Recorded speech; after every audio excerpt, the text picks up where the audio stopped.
સમાજનો સ્વભાવ છે, સમાજ છે તેથી હું છું.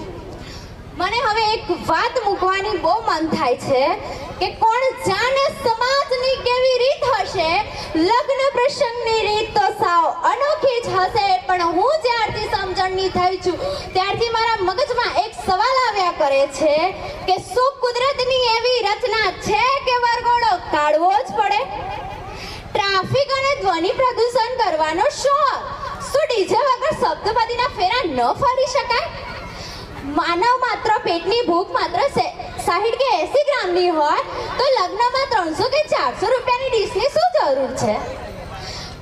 અરે નવયુગનની પ્રીત તો પાલવડે બંધાય છે, તો ચોરીનો માંડવો લાખોમાં કેમ લખાય છે? હા, આવા શુભ પ્રસંગે દીકરી પાર્લરમાં જઈ તૈયાર થાય, ઘણા શોખ હોય, ઘણા સપના જોયા હોય, પણ જ્યાં મોર જાજા ઊંઘમણે દેશ એવા ગીતો ગવાય છે ત્યાં ડીજેના પડઘા કેમ સંભળાય છે? આપણી ગુજરાતીમાં એક કહેવત છે કે લાંબા જોડે ટૂંકો જાય, મરે નહીં ને માંદો થાય. સ્વાભાવિક વાત છે, આવા મોટા ગજાના ખર્ચો મોટા વર્ગ શ્રીમંત વર્ગ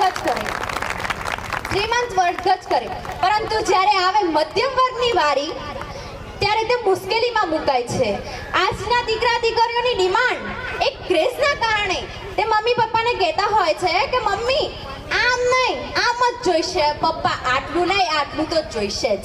અને આવા પ્રશ્નો જ્યારે મા બાપ સાંભળે છે ત્યારે એમને થાય છે કે હવે હું શું કરીશ? મારી પાસે એટલી હેસિયત નથી કે હું એને આવું કરી શકું ને પેલું કરી શકું.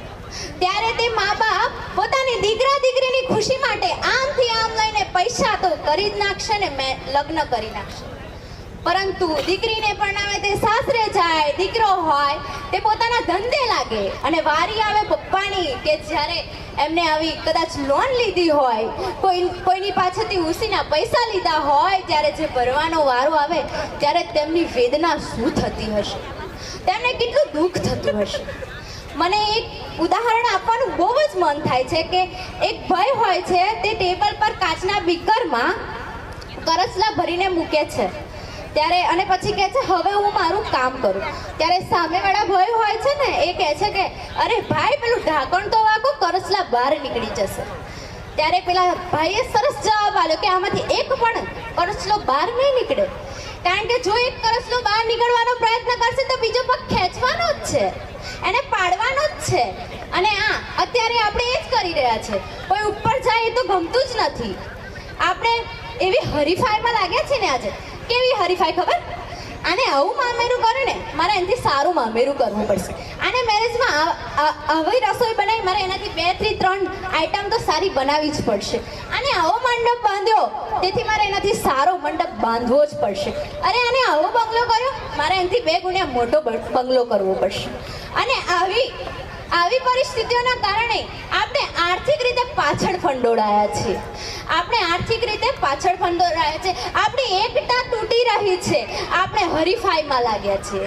અને આ એકતાને ટકાવી રાખવા એક અગત્યનો મહત્વનો ભાગ ભજવે છે આપણું સમૂહ લગ્ન. આપ સૌને મારી નમ્ર વિનંતી છે કે તમે પણ સમૂહ લગ્નમાં જોડાઓ, કારણ કે હું પણ જાણું છું ને તમે પણ જાણો છો કે 1 લીટર દૂધને ફાડવા માટે 1 લીંબુનું ટીપું તો કાફી જ છે.